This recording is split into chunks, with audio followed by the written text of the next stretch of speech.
हमारा आज का विषय है अनुच्छेद लेखन, जिसको इंग्लिश में पैराग्राफ राइटिंग भी कहते हैं। यह वास्तव में निबंध का ही लघु रूप होता है। लघु मतलब छोटा रूप होता है, लेकिन निबंध और अनुच्छेद में कुछ अंतर होते हैं। वो हम देखते हैं। पहले निबंध और अनुच्छेद में क्या अंतर होते हैं। निबंध को हम 200 से 250 शब्दों में लिखते हैं, लेकिन अनुच्छेद को हम 125 से 150 शब्दों में ही लिखते हैं, यानी छोटे में लिखते हैं। जहाँ निबंध में हम सभी विषयों पर विस्तृत रूप से चर्चा करते हैं, वहीं अनुच्छेद में हम सभी बिंदुओं का निचोड़ यानी कि संक्षिप्त रूप में ही लिखते हैं। अनुच्छेद में हम एक ही अनुच्छेद का प्रयोग करते हैं। इस तरह हम देखते हैं, अनुच्छेद लेखन का अर्थ किसी दिए गए विषय पर लगभग 100 से 125 शब्दों में एक अनुच्छेद यानी पैराग्राफ लिखना, यानी किसी भी दिए गए विषय पर 125 से 150 शब्दों का पैराग्राफ लिखना। अनुच्छेद किसी निबंध का सार ना होकर अपने आप में पूर्ण होता है। इसमें भूमिका लिखने की आवश्यकता नहीं होती है और न ही निष्कर्ष लिखना होता है, यानी इसमें न हमें भूमिका लिखना है और न ही निष्कर्ष लिखना है। अनुच्छेद लिखते समय हमें निम्नलिखित बातों का ध्यान रखना चाहिए। इसमें पहला है, दिए गए विषय पर ही पूरा अनुच्छेद केंद्रित होना चाहिए, यानी कि जो हमें टॉपिक दिया गया है, जैसे मान लो मिल गया हमें परोपकार या रेलवे स्टेशन के एक दृश्य, तो उसी को बेस करके पूरा अनुच्छेद उस पर ही आधारित होना चाहिए। दूसरा पॉइंट है, इसमें अनावश्यक बातें या प्रसंग नहीं लिखनी चाहिए, यानी अगर परोपकार के बारे में पूछ रहा है तो हमें सत्यवादिता के बारे में नहीं लिखना, हमें परोपकार के बारे में ही लिखना है, यानी जो चीज़ पूछा जाए, जो प्रसंग उससे संबंधित हो, वही लिखना चाहिए। ऐसा नहीं कि पूछ रहा आम की और हम लिख रहे हैं इमली, ऐसा नहीं है। अनुच्छेद के वाक्य एक दूसरे से जुड़े होना चाहिए। तीसरे में, अनुच्छेद के वाक्य एक दूसरे से जुड़े का मतलब ये नहीं कि बीच का हम पूर्ण विराम हटा दें, एक दूसरे से जुड़ जाए। मतलब एक दूसरे से लिंक होना चाहिए, एक दूसरे से एक दूसरे का भाव व्यक्त करना चाहिए।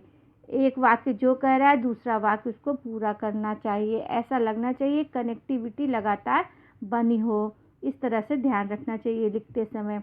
ये नहीं कि एक कुछ लिख दिया और फिर दूसरे वाक्य में हमने कुछ और लिख दिया। इसमें लंबे उदाहरण, अलंकारिक शब्दों इत्यादि का प्रयोग नहीं करना चाहिए, यानी छोटे छोटे उदाहरण देने चाहिए, छोटे छोटे शब्दों का अधिक प्रयोग करना चाहिए, छोटे वाक्यों का भी प्रयोग करना चाहिए। यदि शब्द सीमा दी गई है तो उसका ध्यान रखना चाहिए। इस बात का अवश्य ध्यान रखें। अगर वर्ड लिमिट दी है कि इतने ही शब्द का होना चाहिए तो उतने ही शब्द का रखना चाहिए, उससे ज़्यादा नहीं होना चाहिए। छठा पॉइंट है, भाषा में सरलता एवं प्रवाह होना चाहिए, यानी कि भाषा सरल होनी चाहिए। बहुत कठिन शब्दों की बात मैंने पहले भी की थी। बहुत लंबे वाक्य भी नहीं होने चाहिए। सरल होगी भाषा और छोटे वाक्य होंगे तो प्रवाहता उसमें बनी रहेगी। इस बात का हमें ध्यान रखना चाहिए। नीचे कुछ अनुच्छेद के हम उदाहरण बता रहे हैं, आप उसको देखिए और उसको समझिए।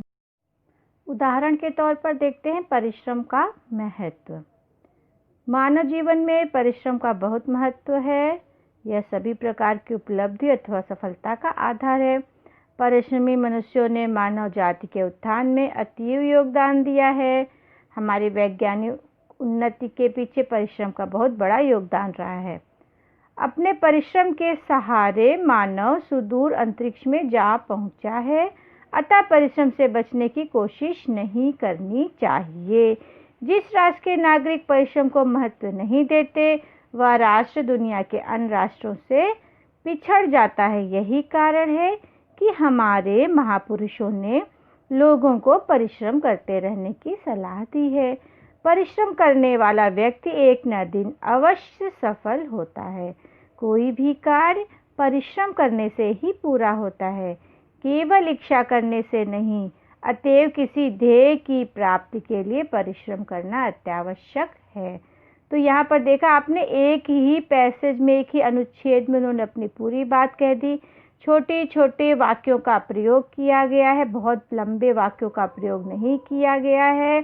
कठिन शब्दों का अधिकतर प्रयोग नहीं है। सरल शब्दों में बात को कहने का प्रयास किया गया है और एक वाक्य दूसरे वाक्य से भावनात्मक रूप से जुड़े हुए हैं। इस प्रकार से हम देखते हैं कि हम अनुच्छेद, एक अच्छा अनुच्छेद लिख सकते हैं।